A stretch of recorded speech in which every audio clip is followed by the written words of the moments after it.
Welcome to the Detailing Down Under podcast, the place for everything auto detailing in Australia right now.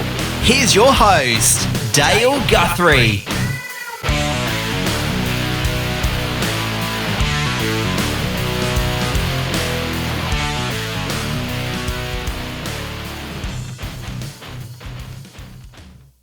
G'day and welcome to the Detailing Down Under podcast. I'm your host, Dale Guthrie. We're back again for another episode, so we've been punching a few out. And as always, got me co-host Joe here. Morning, mate. Morning. Good. Yeah, great, mate. Good. Thank you. We're on a roll at the moment. We're doing quite a few recordings, so getting a few in the bank, which is good. So. Oh yeah. No, and this one we're rolling on the quality as well. So this one's a really good one. So we'll introduce Bono from Endgame Detailing in Sydney. Good morning, mate. How you going? Hey guys, how's it going? Really excited to come on. Been watching a few of your episodes and yeah, pretty keen. It's great, man. Thanks for coming on, Bono. Is that your real name? I got to ask. So Bono is just short. It just kind of developed over the years when I was in high school. It's long. Cool. It's short for Bonorath. Okay. And it's like it's a Cambodian background, so everyone Bono because it's shorter. Yeah. Oh, awesome. Oh, Yeah. That's cool. It's a good name. Good name. Yeah. I was going to ask the background, but yeah, no, that explains it. So, but yeah, how's the Sydney market going for you? Towards the end of the year, we noticed a little bit of a dip. And I think if we talk to other detailers within the industry as well, we've noticed that a lot of people are not purchasing cars like what they used to as well. Where the shop is positioned at the moment, we're close to a lot of dealerships like Mercedes and stuff, and sometimes we do contract for them. And lately they've been very quiet and they've just said, look, Bono, no one's really buying cars, and if they do, PPF and ceramics are something that they're trying to not really do because they're just trying to save a bit more money, I guess. Yeah. Yeah, wow. It's interesting just how different it can be for you and where you are, and then I can talk to someone else and they say how it's just crazy, crazy busy. And it's not that you're doing anything wrong. It's just where you are and the climate that you're in. It's just different. So yeah, it's really interesting. The interest rate doesn't help though, does it? Like when you're buying a car. No, it doesn't. And I think that's what's really hurting everyone at the moment. Mm, But having said that, they do expect some rate drops. yeah. And of course, with the new administration in the States as well, it's kind of affected everything worldwide. Mm, So I feel like some pressure is going to be relieved a little bit in the sense of like the economic side. But yeah. mm. No, it Oh, is. sweet. It is interesting when you talk to others all around the country. Yeah, like Joe said, if someone's flat out, but yeah, some people I've been talking to lately, they are not as busy as they should be, or they were definitely. So, explain a bit on Endgame, mate. How did it start, and maybe what you were doing before that as well? How long you been going Okay. for? So I used to work as a nurse, so I still kind of do as a registered nurse, primarily in ICU. That's my specialty. I did all of my training in a major tertiary hospital, and I made the kind of breakthrough during COVID. I was really into cars, met a lot of people within the community. I had a car myself. I had the R34 GDR Skyline, the Endgame one that we built over the years. And over that time, when I used to wash cars, a lot of people used to ask me what products do you use, and I just used to have this microfiber drying towel that people really used to like, and they asked me if I could purchase some for them, and then eventually from that it led on to other things, and I kind of started bulk buying for a lot of my friends too. And then eventually I started selling car care products. I used to do 3PL and have a website where I just used to resell for brands like Geon and stuff like that. And then eventually I really wanted to move into the application side of things just to become a bit more knowledgeable when I'm offering advice to my customers. But then it just became a whole thing where I just said, this is what I really wanted to do. And I just pursued it after COVID because I felt like that was the time. And it was a difficult time, especially for nurses as well. And I made that transition. And yeah, we've been doing it since about 2019.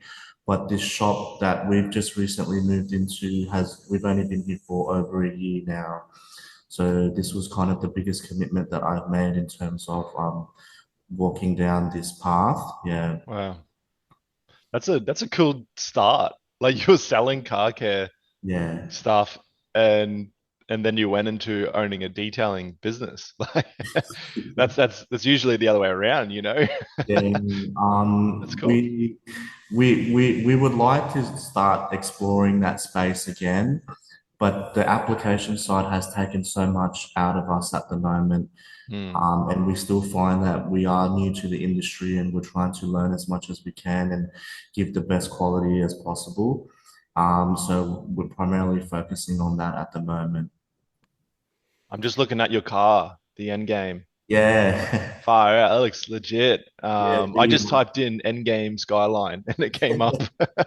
yeah. It's So, I owned that car for about coming towards 8 years, and I purchased it before the big boom, I guess what you would call it. nice.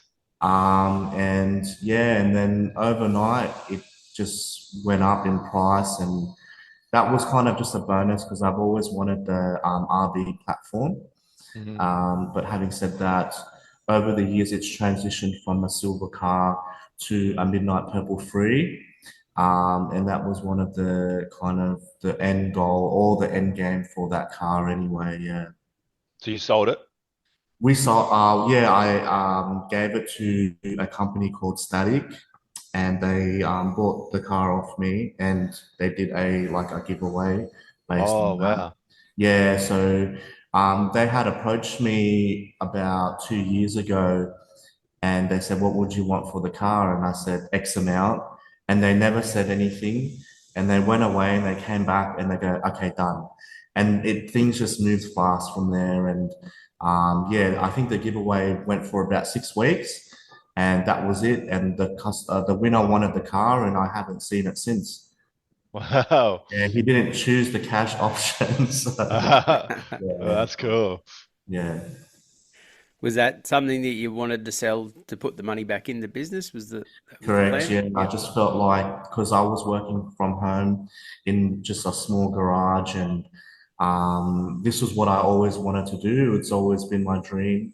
And I guess that kind of helped me leverage into moving into the shop. And I said, Yeah. this is a good opportunity. So I took it. Yeah. And we all know shop fit outs are not cheap, like it adds up real quick, doesn't it? That's right. Yeah. Well, I was lucky enough though that this shop here used to be owned by another previous detailer. Oh, yes. And his name's Omar, and his detailing shop is called Order Shine. So when Okay. I moved in, the floor was already done, like that back end was already done, and all the lights were already fitted. Oh, wow. So Sick. yeah, it was very like we were very blessed to be able to just take over. So yeah, That's epic. yeah. How did you like your skills? Did you do much training to learn a little bit more to go out then on your own? So I went to training courses. I did the ultra fine car care course with Ronnie, Yep. and from there it kind of progressed onto actually taking customers' cars. And I think it wasn't till about 6 months in that I actually start to do codings. So then, yeah, it was a progressive kind of development, I guess. And I think Yep. I'm still learning, still trying to improve in areas where I can. Yeah. That's And, awesome. and coding brands, how did you make that choice and probably what are you using these days? And At the moment, we're using Magnum. So Magnum's reached out to us, and they've just been very good in the sense of offering, how can I say, hands-on support all the time. They're Sydney-based. They're always reaching out and trying to be helpful in the sense of, hey, we've got new stuff.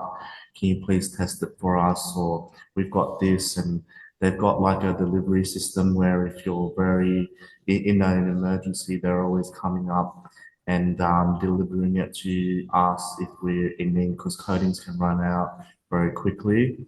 Um, I chose them because of their graphene coating.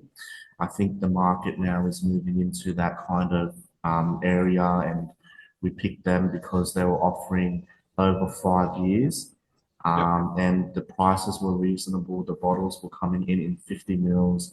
I like that we only needed to use one layer, which was kind of really essential for me. And the flash time too wasn't very long, so it was about 1 to 2 minutes, and that would kind of give us about an hour. We could coat a whole car. So yeah, That's really cool.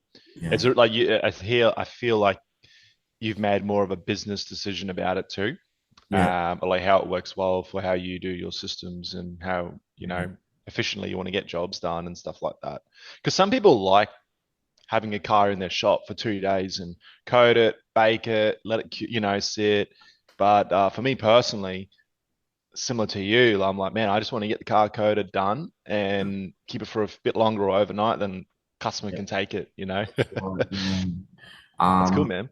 we try to not keep the car in for too long because we do have other customers that come in. But having said that, if the car needs to stay in longer, we can. There's like variables that we can't control, especially with the rain. Sydney weather is all over the place, and you can never kind of, how can I say, if it's going to be sunny, you're going to expect rain somewhere in the afternoon. Yeah. I see you got a plotter as well in the back there. Yeah, we we branched out into doing PPF earlier last year. And yeah, the plotter was one of the main things that I wanted to get, but we do utilize bulk fitting as well. The plotter is just more of like for complex areas, yeah. Yeah. What film are you using? Um, at the moment, we use a variety of film like UPPF. We also work with other detailers that are coming out with their own film. So there's a company called Project Throaya in Weatherall Park, and Albert's developed his own film. So we've been working with them. We've worked with the common brands such as Suntech, which are the leaders and stuff like that as well. So we use a variety, and we offer different packages. Yeah. Yeah, I think that UPF's been taken off a bit. I know a few guys Yeah, using they're that. very good. They're located in Castle Hill as well. Oh yeah. And their stuff is very Yeah, good. they're getting popular. I Yeah. don't mean that in a negative way. It's just interesting. More and more people are using their film, so must be a few reasons as to why. Yeah. That's No, cool. they're very good. And their support is very good as well. Yeah. Wow, that's awesome. So how did you?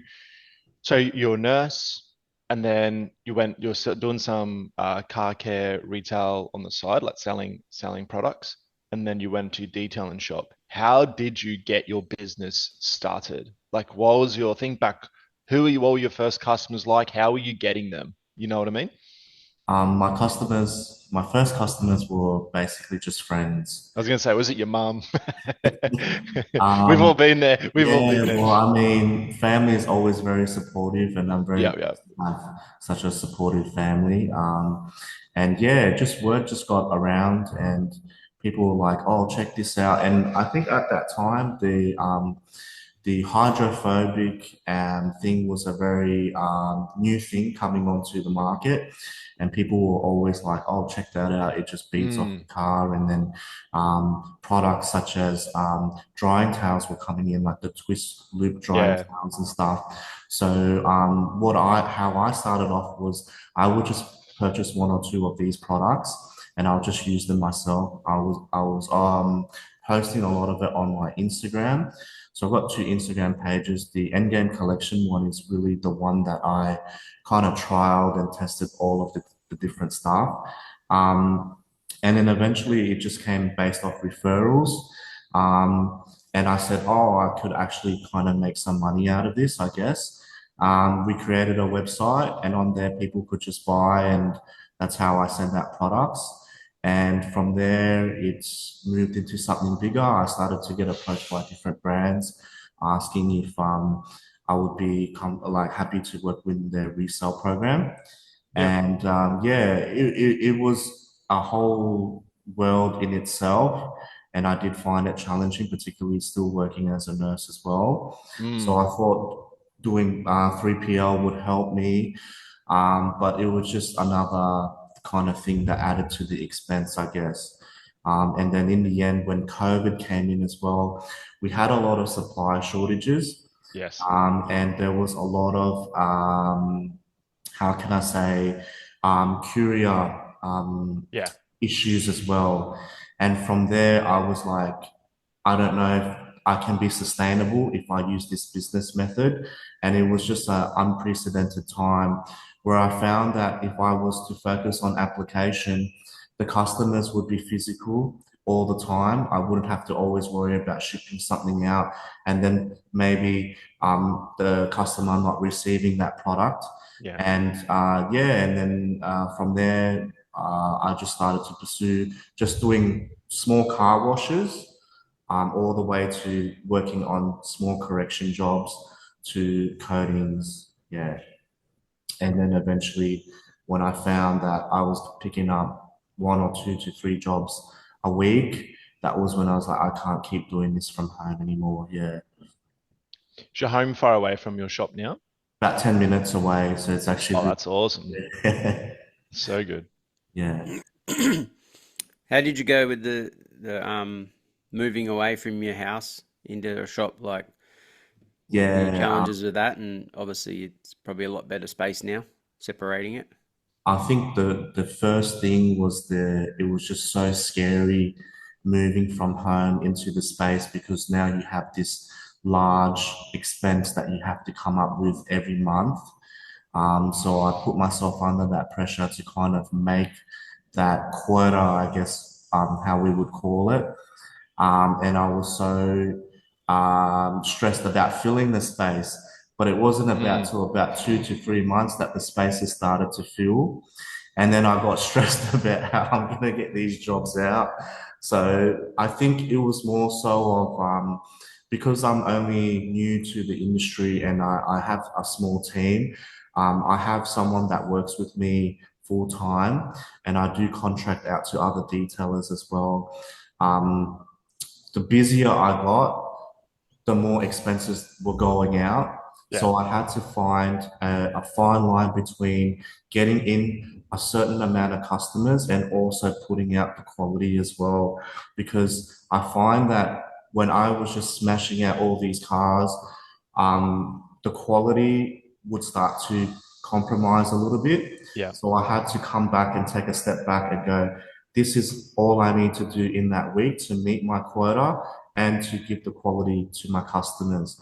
That was one of the hardest things to figure out. And it was really trial and error in the first 6 months. So what you're saying is at first you didn't really have a budget or a cost of what it takes to run your business. And Yeah. then you then end up spending time to like, I need to figure out what it costs, what all my expenses are, and how much I need to be charging for these cars so that I can actually be profitable. Yeah, that's right. Like, because in That's good. the market is so competitive, and you have all Mm. these other big shops that are offering like really, really competitive prices. And for you to be competitive yourself, you either have to beat the prices or you have to come and match the prices as well.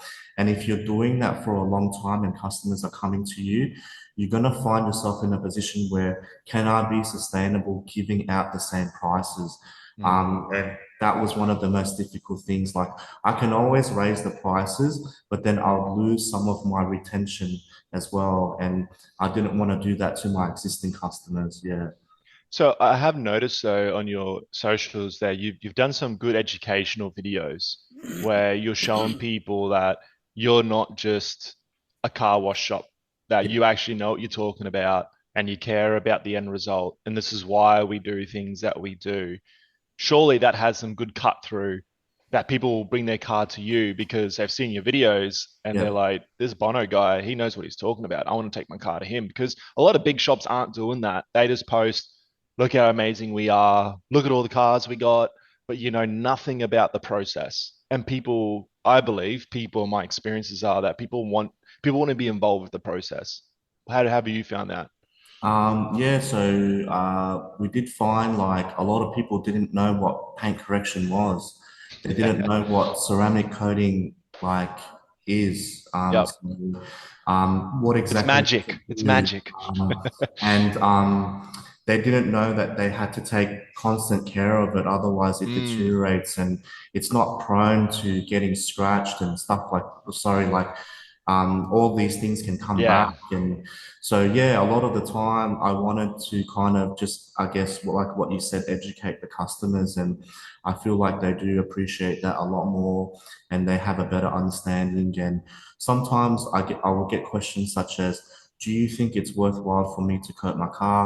It's a 2017 model. And I will just say from the get-go, well, how long do you plan on keeping the car? Yeah, great And question. if you're like gonna sell it in a year, coding is not probably for you because it's an investment at the end of the day, and all of this work has to go into it. And yeah, you have to take care of it as well. If you're going to sell it, then it's not going to be something that you need.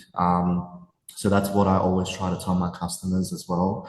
I think, yeah, the educational and stuff is something that we kind of just wanted to do on the side because, yeah, the market just, you have a lot of people that know about it and you have a lot of people that don't know about it. Yeah. Wow. Did you get some help with your social stuff? Because I know some of your videos there are quite informative and probably trending pretty well. Did you just do them on your own, or you have some help? We trialed and tested on our own, just like um, when we had cars in that were a little bit complicated. And then from there, when we had more complex cars like show cars that we had to do for summer nats, that was when I brought Jonesy in.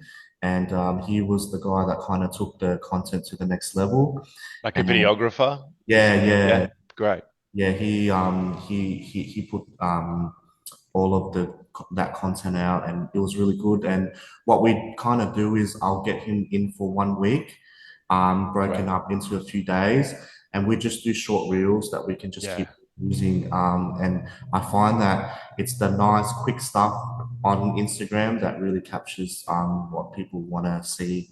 Yeah, Like video content in such a visualized industry. yeah, Like we're detailing cards. It's if you were it's going to sound terrible, but if you were blind, you yeah, won't be really concerned about how clean your car is as long as it's yeah, not, going to make you sick, but because we have eyes and we're all about the visual aspect of cars, like it's so important. And getting a videographer in like you did, it comes at a cost, right? Like it's not cheap, yeah, but the return of investment is so high and that builds so much trust. And when you do those videos like you've done, the great thing is that they're always going to be there on socials and they're going to circulate, you yeah, know?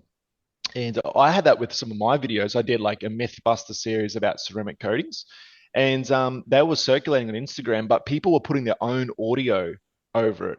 uh, But it was me talking with my subtitles. It was really weird yeah, because I was like, okay, I'm getting around, my face is getting around, like, yeah. I hope this is safe. But that's the power of socials. So where are you finding you get most of your customers? I know you do some dealership work, but just like private cars, are Yeah. they come through your website, Instagram, Facebook, TikTok? What are you finding?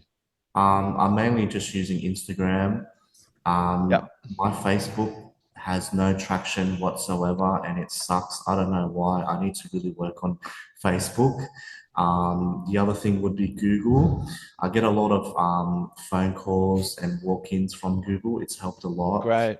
but at the same time, Google is more like a generalized public customers that come in. Hey, I've got a scratch. Can you fix it and stuff? Whereas we're sort of catering towards a niche market with paint More protection. emergency stuff, maybe. Yeah, Spare of the moment. I had someone call me up because the child vomited, and yeah, I did it Love for it. them. Like to me, that kind of stuff, it doesn't really faze me because I've worked in the hospital for so Yeah, long. yeah, And then yeah, my employees like, nah, I don't want to do that, and I just man, just put a mask on. It's not that bad. But yeah, yeah. we've worked on a bunch of nitty gritty stuff like mold as well. Yeah, yeah. And yeah, like we've been there and really dirty cars, and they all come from Google, but most of my clients are through referrals. I have run ads, Mm. but I think I'm doing something wrong. So I'm not Man, really getting oh, I'm getting like spams and stuff. I don't know, it's yes. weird. Like when we had our business on the Sunshine Coast, Facebook was really good back in 2016, 2017. Yeah. It was like the gold mine era. And Instagram got really good, and then it was all Google leads for us, right? Facebook was just tire kickers. But now being in a totally different area where I am now, up in far north Queensland, in a small town of around 7,000, 8,000 people, Facebook is the gold mine because there's such a small community. So, but now I was going to ask you with you, how old? What's be like the rough kind of age demographic of your customers? Because I got a funny feeling there might be more of a younger age group, hence why they're all coming through Insta. Would that be right, or would my Um, assumptions be wrong? um, Yes, you're definitely right. So the demographics will be anywhere between over 25. Yeah, You do get the occasional, I think, younger than 25, but they're all more JDM. yeah, and they're all on Instagram. Mm. But like the car that I got for someone that's Dean, he's only 30, I believe. Mm. So yeah, like a much younger demographic. Um, So you got two cars behind you. What's that? Is that a Dodge? Or what is it? that's a Camaro. Oh, I could only see Yeah, the headlight, and I was like, oh, yeah, that looks like it's a Camaro, awesome. And is yeah. that a dealership car, or would that be a That was a referral through a friend. great We just finished coding it yesterday. and a Um, Mercedes? I'm trying to see what the other one is. the other one is I was, it's a C6 it's an E63, sorry. oh yeah, matte finish. Is it matte? Looks Yeah, matte. that one's wrapped in PPF. Yep. But the front end needs to be redone again. So So it's matte paint with matte PPF, correct. or yeah, great. Yeah. We love doing those. They're pretty easy. Yeah, So I do find like taking them off are much easier than normal paint. Yeah, yeah, yeah. so that's cool though. There's some nice cars you got there. That's great. Yeah, it's nice, but I wish I still had the VK because I worked on another black I saw VK, that. and but the customer came and picked it up yesterday, and it needed to go. It was in my shop for 2 weeks, and man, I can't do those black cars anymore. I think I'm gonna really just I need a holiday first before I get another one. Yeah. Yeah. You're still getting flashbacks from the Summer Nats job, were you? The Oh VK that man, one? like that job, I lost sleep on that job. So I was gonna close on the 20th of December, and the customer messaged me. He said, "Hey, can I come at the end of the week to drop off this car? It's gonna be a Summer Nats unveiling." And I was like, sure, no worries. So I took the job on, and Uh, I go, what's the time frame? He goes, 1 week. And I was like, oh shit, okay. And he goes, it's been from workshop to workshop. It's not that bad. And then when I got the car, because it was bad. it was bad, man. Yeah. Like you had rotary trails all over the place. And the thing that Dean did though, that really made it worse was his boot, because they were fabricating the tubs inside for the fuel cell and stuff. His boot was moving around all the time, so he it chipped an area in the boot lid in the corner, Mhm. and then he went and got PPF and he put all of it on the side so it would stop rubbing. and it was PPF from like super cheap. So it's very thick. It's like double-sided tape, and this car's been resprayed. So anyway, I'm telling him, bro, I think I'm gonna pull paint off. This is the first day that I've received this Yes. car, and as I'm pulling it off, where the chip is, it's now formed a hairline crack, and the hairline crack is now moving in out into the quarter panel. And so I'm calling like 4 or 5 different people, and it's during Christmas. No one wants to talk to me. And I told Dean there is a chance that I'm gonna pull this hairline off because it's now forming a chip.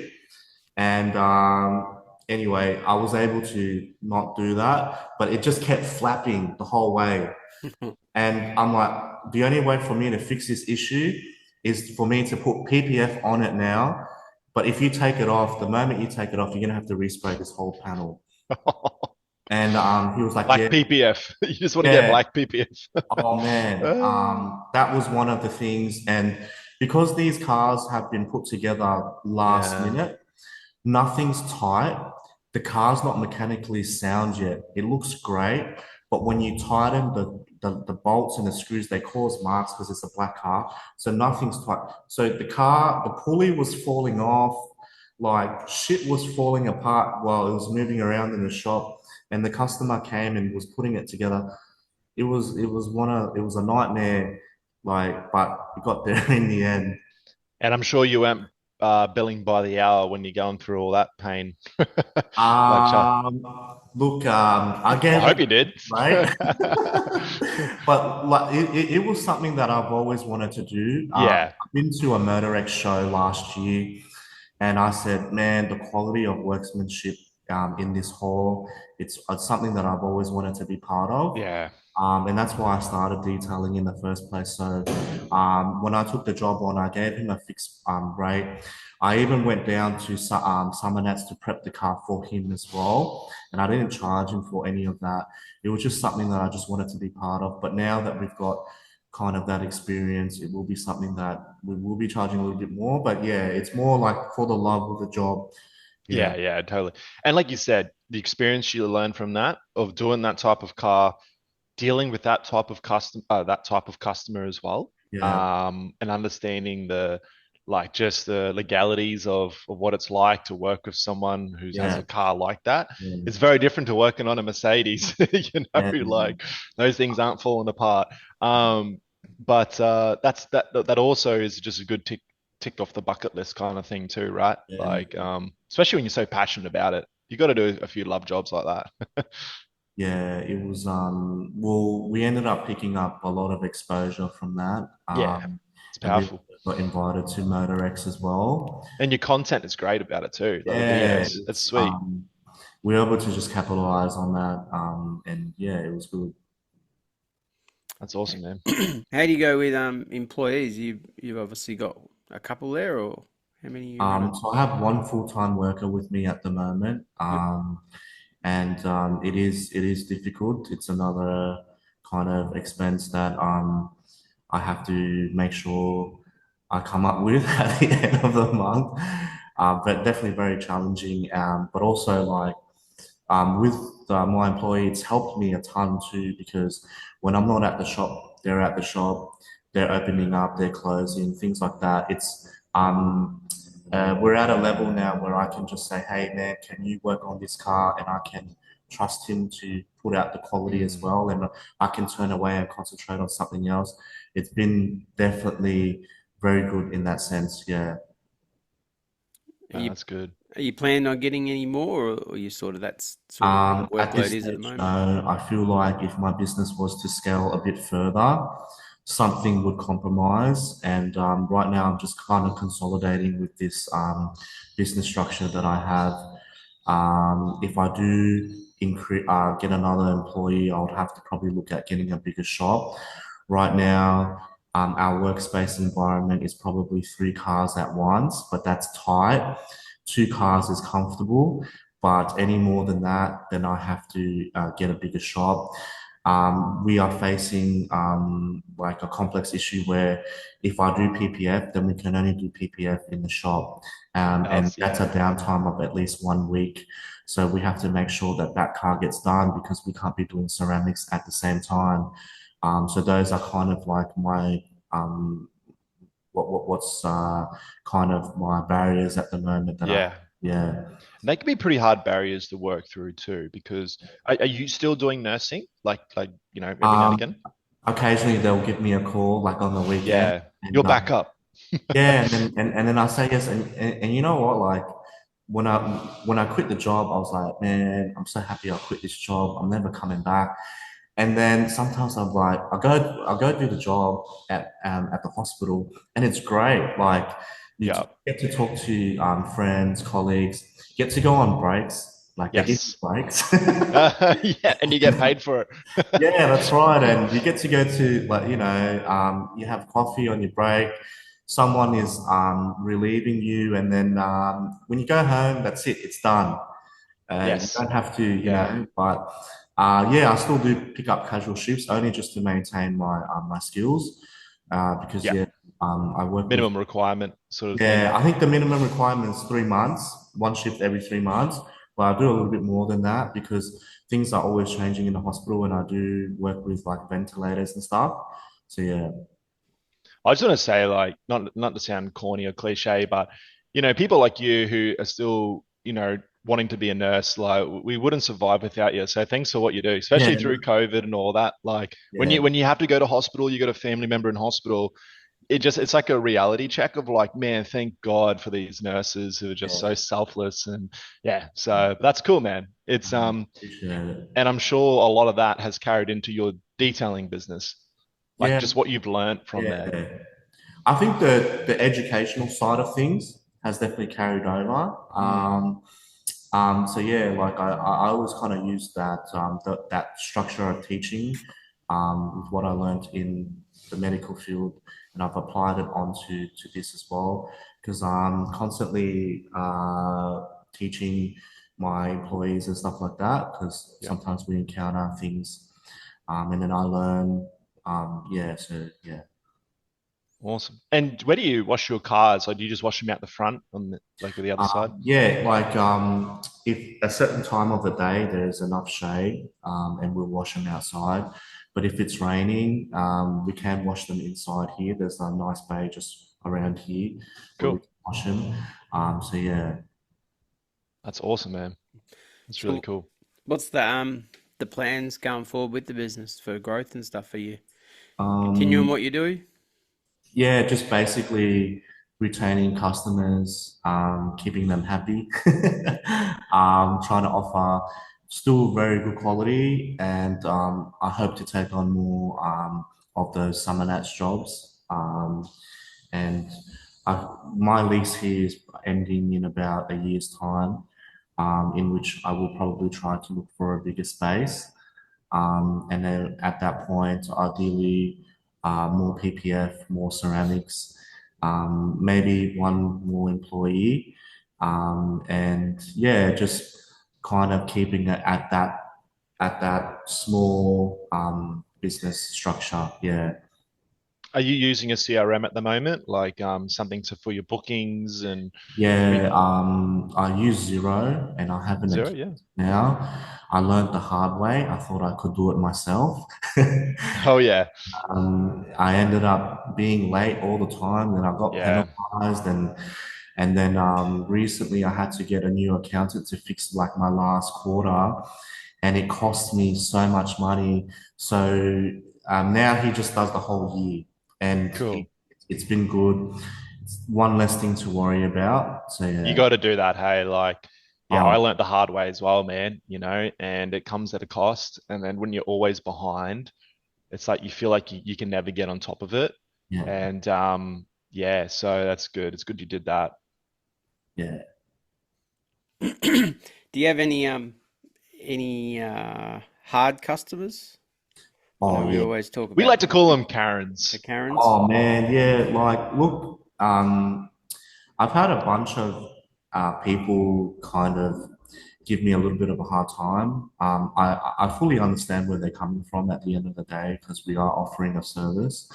But there are some gray areas as well when the customer hits you back up after months later and they're kind of like, hey, the car's still dirty. But when they came to pick it up, they were very happy. And then you kind of just like, yeah, Oh, yeah, that it's one of those things like we have customers that approach us and say, "Hey, I've got all these years of experience. I've been going to different businesses and been getting my cars coated over the last X amount of years. And what are you going to offer that's different?" Straight from the get-go, I'm like, okay, this guy's going to be hard to work. oh yeah, Yeah, right. but you look, I think there is a level of expectation that I create with them. And I just say, hey, look, this is what I'm going to be able to give to you as the result.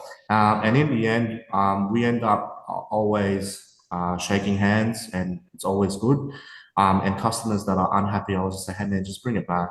And then we'll just go over it. But then, yeah, and then I normally don't really hear from them again. Yeah. Yeah.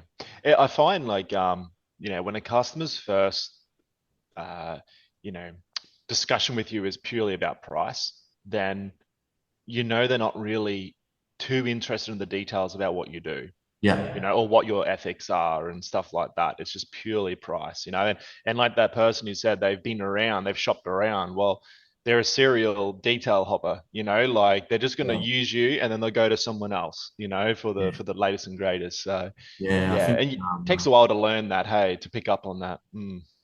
I've encountered so many different personalities, but it is what it is. It comes with the business, Yeah. and I think the main one we all hear about it is, can you give us a better price? I've got so many cars. Oh yeah, Yeah, and you the Yeah. just best customer. yeah, like that's the for me now. I just go, yeah, dude, bring them all in. If you want to book them all in now, I'll give you a better price. But Yeah, it's just, put your money where your mouth is, mate. yeah. Like nowadays, it's just I take it as it comes. I take each of those customer as it comes. Yeah, Yeah. Oh, they're the worst. Hey, I've got friends. It's like, do yeah, you really? That's nice. That's cool. yeah. Like, You never hear from them again. Like yeah. you do it once, and yeah. That's it. So true. Are you big on the Google reviews? I know that's definitely a thing in like your area, I believe. Yeah, like when I first moved into the shop, I didn't even have Google. And yeah, the because in the same complex we have tinters as well, and they were like, "Dude, you're not on Google, did you know?" And I was like, "Oh yeah, shit." So yeah, I ended up going on Google and each of the customers that were very happy, I got them to leave some reviews, and that helped a lot. Like it helped me scale in terms of the SEOs and where my ranking was when they did put detailing within that area. Yep. Do you ask them like before they like as they're about to leave, or is it after once they get home, or how do you Um, normally work that? Normally, I think it's a few days after. I just touch base with them. Hey, is everything okay? And if it's one of those customers that I had a really good relationship with, I'll just say, hey, do you mind just giving me like leaving a review? I would really appreciate it. That would help me a ton. So yeah, Yeah. No, nice. Oh, we might unless you got anything else, Joe. No, that's really good, man. Like, Sydney is there's so many people in Sydney, yeah, and Mm. you know, I don't know what it's like to live in a massive city like that, but like the more fresh and new you can make your Google, the better it's going to be for your business. So keep doing what you're doing, man. And I think you got 37 Google reviews now, and I always used to set goals for myself. Like by the end of the year, I want to get to 50, and I yeah, want to get to 100, and because the more you get, the people do read Google reviews when they're on there, and the people who read Google reviews are generally good customers, I believe, because they're interested in the experience of what other people are having, and the experience is what we are selling. They're coming into your shop, they're meeting you, they're dealing with Bono, they're having a great experience. So yeah, keep it up, man, and keep on trying to get more Google reviews. That sounds great. Yep. We might I've got like 5-stage questions that Yep. we always ask the guests. So can you remember what your first ever detailing job was?